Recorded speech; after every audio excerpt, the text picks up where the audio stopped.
Drôle de chat que ce Highland Lynx. C'est un chat très rare, Yves, et très beau. Il est assez particulier. Déjà, ils s'en font très bien avec les chiens, manifestement. En tout cas, avec Gidget. Oui, vous avez vu qu'effectivement, cette petite chatte qui s'appelle Nachi n'a pas hésité à faire des bisous sur la truffe de votre petite Gidget. C'est un bébé ou elle est à sa taille d'adulte?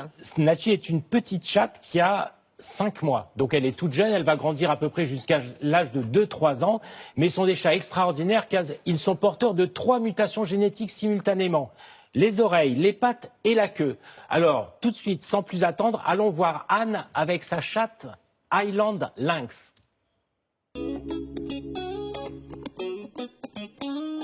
Avec son physique hors du commun, Kuma, 7 mois, fait la fierté de Anne, sa propriétaire. C'est un chat qui surprend un peu physiquement, déjà par son pelage. Elle a vraiment un pelage très tigré qui ressemble un peu à celui d'un petit tigre. C'est vrai qu'avec les oreilles courbées, le fait qu'elle ait une petite queue courte, ça lui donne une petite dégaine sympa. Si Anne a choisi un Highland Lynx, ce n'est pas par hasard. C'est une race que je voulais vraiment avoir parce qu'en appartement, j'ai toujours trouvé que c'était un peu triste d'enfermer un animal. Donc je voulais un chat qui a un comportement un peu particulier et qui soit capable, voilà, de se satisfaire, on va dire, un peu majoritairement de la présence de son maître et pas forcément de l'espace dans lequel il vit. C'est des chats qui sont vraiment très vifs, très intelligents et extrêmement attachants. Anne a dû attendre 1 an avant d'adopter Kuma, car il n'existe qu'une vingtaine de spécimens en France. Jean-Christophe est d'ailleurs le seul éleveur européen de cette race, créée aux États-Unis il y a 20 ans seulement. Elle est issue d'un croisement entre un Jungle Curl et un Desert Lynx. Les caractéristiques physiques de cet animal sont axées sur 3 points. Les oreilles curl, donc courbées en arrière, les pattes polydactyles, donc de nombreux doigts, qui peut osciller entre 6 et 10 doigts. Bon, 10 c'est plus rare, mais ça arrive. Il peut être polydactyle aux 4 pattes, comme aux 2 pattes avant, comme aux 2 pattes arrière, et une queue courte, ou pas.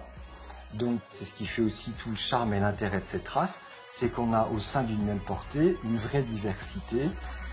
Une allure de caractère, à l'opposé de son tempérament, très doux.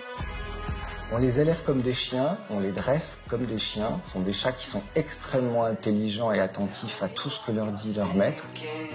C'est ce que je dis à tous nos futurs adoptants, c'est qu'il faut vraiment leur apprendre vos codes, votre mode de vie, et qu'ils s'y adaptent volontiers.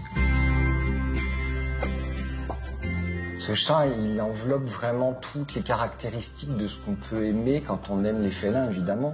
Mais voilà, des apparences un peu sauvages et un tempérament exceptionnel.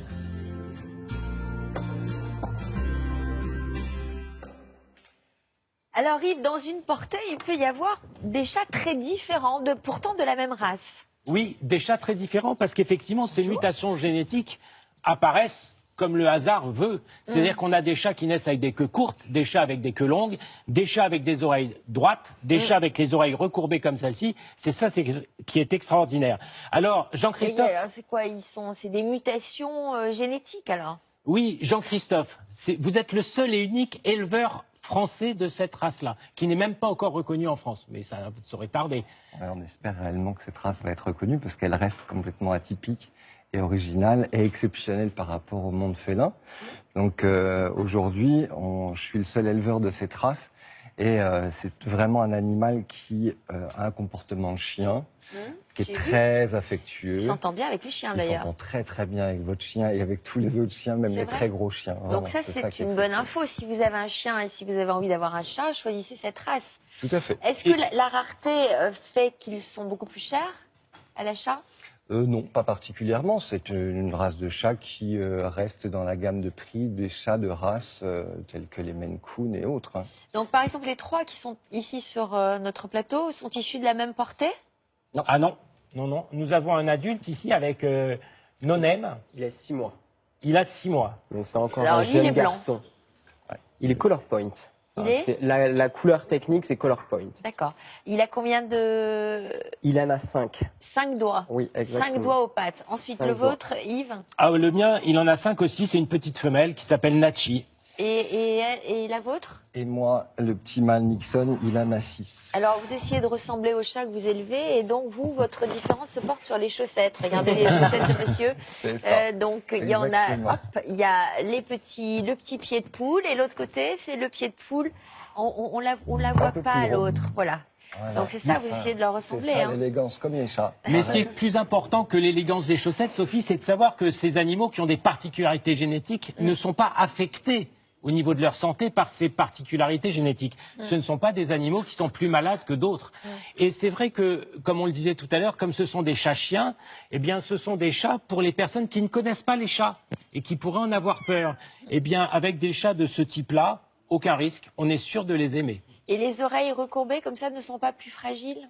Pas du tout. Non. Non. Non, ils font pas plus d'otites. Ce sont des oreilles qui sont bien ventilées puisqu'elles sont ouvertes.